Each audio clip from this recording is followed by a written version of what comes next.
रसोई का बंटवारा। दिव्या और काजल दोनों देवरानी जिठानी अपनी सास कविता को बिल्कुल पसंद नहीं करती थी। वो दोनों हमेशा किसी न किसी बात पर कविता से लड़ाई कर बैठती थी। दिव्या बहू, बहुत दिनों से मैंने आलू के पराठे नहीं खाए, चल आज मेरे लिए आलू के पराठे बना दे। मुंह में चार दांत तो रहे नहीं और जुबान का चस्का देखो। अरे मम्मी जी, इस उम्र में आप सिर्फ नींबू पानी पिया करिए और थोड़ा बहुत सलाद खा लिया करिए, यही आपकी सेहत के लिए अच्छा होगा। ये कैसे बात कर रही है बहू? मैं तेरी सास हूँ, मेरी सेवा करना तेरा फर्ज है। तभी वहाँ पर काजल आ जाती है। क्या हुआ दिव्या, मम्मी जी ने किस बात पर मुंह फुला रखा है? कुछ नहीं दीदी, मम्मी जी का वही रोज का नाटक है। कहती है इन्हें आलू के पराठे खाने। मैं इन्हें समझा रही थी कि सादा सिंपल खाना खाया करिए, आलू के पराठे आप हजम नहीं कर पाओगी। बस मम्मी जी ने इसी बात पर मुंह फुला दिया। मम्मी जी, दिव्या बिल्कुल सही कहती हैं। अब आपको ज्यादा मसालेदार तेल वाली चीजें नहीं खानी चाहिए इस उम्र में। अच्छा, जब तुम दोनों को कोई चीज खानी होती है तो अपने लिए बनाकर खा लेती हो, और जब मेरी बारी आती है तो मुझे ज्ञान देने लगती हो। बंद करो अपनी बकवास। मुझे इतना बताओ कि तुम में से कौन मेरे लिए आलू के पराठे बना रहा है? नहीं, मेरा तो टीवी सीरियल का टाइम हो गया है, मैं नहीं बनाने वाली। और हाँ, मैं भी तो नहीं बना सकती, मुझे अपनी सहेली की किटी पार्टी में जाना है।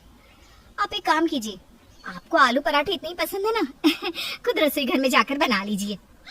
अरे मेरे फूटे किस्मत, दो बहुओं के होते हुए मुझे काम करना पड़ रहा है। खैर, अब जो नसीब में लिखा है उसे भोगना तो पड़ेगा ही। उसके बाद कविता रसोई घर में चली जाती है। इस तरह दोनों बहुएं अपनी सास को परेशान करने का कोई मौका नहीं छोड़ती थी। फिर एक दिन कविता रोते हुए घर आती है। अरे मर गई मैं, मेरे कमर। अरे काजल बहू, जल्दी आ, देख मेरी कमर में मोच आ गई है। तभी काजल के साथ साथ दिव्या भी वहाँ आती है। क्या हुआ मम्मी जी, आपको चोट कैसे लग गई?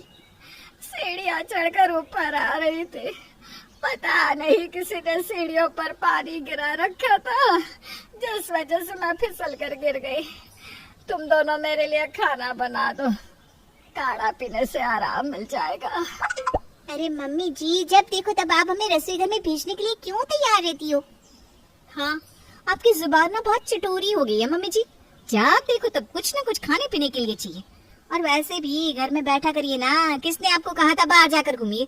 आज कमर तोड़वा ली, क्या पता कल आपका पैर टूट जाए। अरे जितना तुम दोनों जुबान चलाती हो ना, उतना ही हाथ चलाओ तो इस घर का भला हो जाए। अरे जाओ, जाकर मेरे लिए काढ़ा बना कर लाओ। तभी वहाँ अजय और विजय आ जाते हैं। अरे क्या हुआ माँ, अचानक तुम इतनी दुखी क्यों लग रही हो? अरे सीढ़ियाँ चढ़ते समय मेरा पैर फिसल गया बेटा, और मेरे कमर में मोच आ गई। तुम दोनों की पत्नियां मेरी एक बात नहीं मानती। मैंने उनसे कहा मेरे लिए काढ़ा बना दो तो दोनों मुझे भाषण सुनाने लग गए। देखो दिव्या, ये गलत बात है, जाओ माँ के लिए काढ़ा बना कर लेकर आओ। हाँ, तुम भी रसोई घर में जाकर भाभी की मदद करो। अपने पतियों की बात सुनकर दोनों को मजबूरी में कविता के लिए काढ़ा बनाना पड़ता है। इसी तरह कुछ दिन बीत जाते हैं। फिर एक दिन कविता अपनी कुछ सहेलियों को लेकर घर आती है। उस दिन कविता का जन्मदिन था। सुनो, आज मेरा जन्मदिन है ना, इसलिए मैं अपनी सहेलियों को दावत देना चाहती थी। जाओ तुम दोनों मिलकर बढ़िया सा स्वादिष्ट खाना बना कर लाओ। बस बहुत हो गया, हम आपकी नौकरानी नहीं है, इस घर की बहू हैं। अपनी जैसे मुस्टंडी सहेलियों को लेकर आ गई। आप क्या चाहती है कि इतनी सारी औरतों का खाना हम दोनों बनाए? ये सुनकर कविता की सहेलियों को बड़ी हैरानी होती है। नहीं बहू, हम खाना नहीं खाने वाले, तुम थोड़ा बहुत जो भी नाश्ता चाय बना दो, हम उसी में खुश हो जाएंगे। मम्मी जी, आप मेरी बात कान खोलकर सुन लीजिए। अगर आपको अपना जन्मदिन मनाने का इतना ही शौक है ना, तो किसी रेस्टोरेंट पे जाकर मनाइए, हमारा जीना क्यों हराम करती हो? तुम दोनों की जुबान में लगाम है कि नहीं? आज कितने सालों के बाद मेरी सहेलियां घर आई है, इनसे तमीज से बात करने के बजाय तुम दोनों इनकी बेइज्जती कर रही हो। गलत बात है ये, तुम्हारे माता पिता ने तुम दोनों को यही सिखाया है। खबरदार मम्मी जी, अगर आपने बीच में हमारे माता पिता को लाया तो ठीक नहीं होगा। हाँ दीदी, जब देखो तब ये हम पर हुक्म चलाती रहती हैं। ये सोचकर आई थी कि अपनी सहेलियों के सामने बहुओं को काम करवा कर उन्हें नीचा दिखाएंगी, लेकिन हम भी ना किसी से काम नहीं है। आपकी दाल नहीं गलेगी यहाँ पर।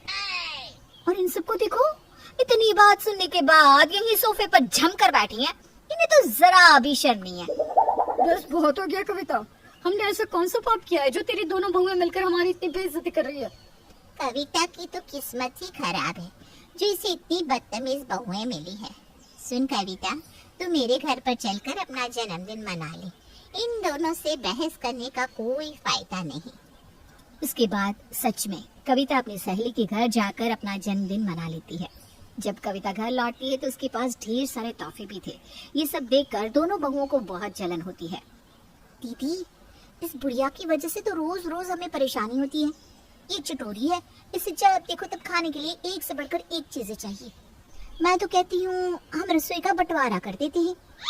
अरे वाह, ये बात तूने एकदम सही कही। चल, बुढ़िया को बुलाकर रसोई का बंटवारा कर ही देते हैं। नहीं, जरा ठहरो, हमारे पतियों को तो आने दो, सबके सामने हम बंटवारा करेंगे। फिर शाम को जब अजय और विजय घर आते हैं तो दोनों बहुएं जानबूझकर रोते हुए दुखी बनने का नाटक करने लगती है। मम्मी जी हमसे रोज ढेर सारा खाना बनवाती है। हाँ, और हम चाहे जितना भी अच्छा खाना बना ले, लेकिन इनकी इच्छा पूरी होती ही नहीं। इन्हें तो तरह तरह के स्वादिष्ट पकवान चाहिए। देखिए, अब ना हम इनकी सेवा और नहीं कर सकते। अरे आखिर तुम दोनों कहना क्या चाहती हो, साफ साफ बताओ। साफ साफ सुनना है ना तो सुनो, हम दोनों रसोई घर का बंटवारा करना चाहते हैं। आज से मम्मी जी अपना खाना अलग बनाएंगी और हम दोनों अपना खाना अलग। नहीं, ये गलत बात है। कल को लोग क्या कहेंगे? अरे लोगों के बारे में सोच सोच कर ही तो हमारी जिंदगी नरक बन गई है। लोगों को जो कहना है कहते रहेंगे, हमें फर्क नहीं पड़ता। मैं तो चाहती थी कि मेरी दोनों बहुएं मेरे साथ हमेशा मिलजुल कर रहे, लेकिन ये दोनों मुझे बिल्कुल पसंद नहीं करती। खैर कोई बात नहीं, अगर तुम दोनों रसोई घर का बंटवारा करना चाहती हो तो कर दो। मेरी जिंदगी के दिन बचे ही कितने हैं, काट लूंगी किसी तरह अपने दिन। अच्छा हुआ हमने बुढ़िया के साथ रसोई का बंटवारा कर लिया। अब उसकी छिक छिक से हमें तो आजादी मिल गई। हाँ, अब उसकी मनहूस आवाज हमें सुनने को नहीं मिलेगी। जब देखो तब मुंह फाड़ के कहती रहती थी, बहू ये बना दे, बहू वो बना दे। फिर एक दिन, दिव्या, मुझे ऑफिस के लिए देर हो रही है, जल्दी से मुझे ऑमलेट बना कर दो। हाँ जी अभी लेकर आती हूँ। इतना कहकर दिव्या रसोई घर में चली जाती है, लेकिन वहाँ काजल पहले से ही पराठे बना रही थी। अजय जी को ऑफिस जाना है, मुझे ऑमलेट बनाने दो ना, उसके बाद तुम पराठे बना लेना। अरे नहीं, मैंने सारी तैयारी कर ली है। जब तक सारे पराठे नहीं बन जाते तब तक तुम इंतजार कर लो। अरे ये क्या बात हुई? तुम्हें पराठे बनाने में तो बहुत टाइम लग जाएगा, मेरा ऑमलेट तो चुटकी बजाकर बन जाएगा। चलो हटो, मुझे ऑमलेट बनाने दो। मैंने एक बार कह दिया ना, जब तक मैं पराठे नहीं बना लूंगी मैं यहाँ से हटने वाली नहीं हूँ। मेरी आदत है, मैं एक काम को एक ही बार में खत्म कर देती हूँ। मेरी भी आदत है, मैं किसी काम को पूरा करने के लिए कभी इंतजार नहीं करती। उसके बाद दिव्या काजल का आटा उठाकर नीचे फर्श पर रख देती है और फ्रिज से अंडे निकालकर ऑमलेट बनाने की तैयारी करने लगती है। ये देखकर काजल गुस्से से तिलमिला जाती है। तेरी हिम्मत कैसे हुई मेरा आटा नीचे रखने की? जरा जुबान संभल कर बात कर, मैं तुझसे बड़ी हूँ। मेरा दिमाग खराब हो गया ना तो फिर मैं तेरा वही हाल करूंगी जो तूने कभी सोचा नहीं होगा। अरे बड़ी आई मुझे धमकाने वाली। अपने कॉलेज में कराटे सीखा है मैंने, ज्यादा चपड़ चपड़ के ना तो दो हाथ मार के सारी बत्ती सी बाहर निकाल दूंगी। इस तरह देखते ही देखते दोनों में तू मैं शुरू हो जाती है। दूसरी तरफ अजय और विजय भी कोने में खड़े होकर ये तमाशा देख रहे थे। लो, पहले ये दोनों माँ से लड़ा करती थी, अब बंटवारा करने के बाद भी इन दोनों को चैन नहीं मिला तो इन्होंने आपस में ही लड़ना शुरू कर दिया। मुझे तो नहीं लगता कि अब हमें नाश्ता मिलेगा, चलो बाहर जाकर ही कुछ खा लेते हैं। उसके बाद दोनों भाई चुपचाप घर से निकल जाते हैं। दूसरी तरफ काफी देर लड़ने के बाद दिव्या और काजल मुंह बनाकर अपने अपने कमरे में चली जाती है। लेकिन इधर कविता अपने कमरे के पास खड़ी होकर सारा नजारा देख रही थी। कविता को ये बात अच्छी तरह पता थी कि अगर उसने अपनी बहुओं को समझाने की कोशिश की तो वो दोनों उसी के ऊपर बरस पड़ेगी, इसलिए चुप रहने में ही उसने अपनी भलाई समझी। इस तरह कुछ दिन बीत जाते हैं। फिर एक दिन, सुनो दिव्या, आज मैंने अपने बॉस को घर पर खाने के लिए बुलाया है। ऐसा खाना बनाना कि मेरे बॉस खुश हो जाए, क्योंकि बॉस आज मेरा प्रमोशन करने वाले हैं। हाँ क्यों नहीं, मैं ऐसा लाजवाब खाना बनाऊंगी कि आपकी बॉस उंगलियां चाटते रह जाएंगी। दूसरी तरफ विजय काजल को कमरे में ले जाकर कहता है, सुनो काजल, आज शर्मा जी के साथ मेरी बहुत बड़ी डील होने वाली है, इसीलिए मैंने उन्हें घर पर खाने के लिए बुलाया है। बस तुम ऐसा खाना बना देना जिसे खाकर शर्मा जी खुशी खुशी मेरे साथ डील फाइनल कर ले। ध्यान रखना कोई गड़बड़ ना हो जाए। मेरा नाम काजल है, गड़बड़ तो मेरे आसपास भी नहीं भटकती। आप बेफिक्र रहिए, मैं सब संभाल लूंगी। इस तरह अपनी अपनी पत्नियों को समझाकर दोनों भाई बेफिक्र हो जाते हैं। इधर दिव्या और काजल दोनों एक साथ रसोई घर में खाना बनाने पहुंच जाती है। अरे तू क्या मुझ पर नजर रख रही थी? जैसे ही मैं रसोई घर में आई कि तू भी मेरे पीछे पीछे आ गई। देख, तेरे साथ बहस करने का मेरे पास टाइम नहीं है। मुझे आज ढेर सारा खाना बनाना है। चल हट यहाँ से। खाना तो मुझे भी बनाना है और सबसे पहले खाना मैं बनाऊंगी। बढ़िया ही खाना बनाने वाली, सीधी तरह से यहाँ से निकल जा वरना ठीक नहीं होगा। अब तक तो मैं सब्र करके रह गई, लेकिन अगर आज तूने मेरे काम में टांग अड़ाई ना तो फिर देख लेना। तेरी इतनी हिम्मत कि तुम मुझे धमकी दे रही है? चुपचाप रसोई घर से बाहर निकल जा, वरना तेरी चोटी गैस के ऊपर जला दूंगी।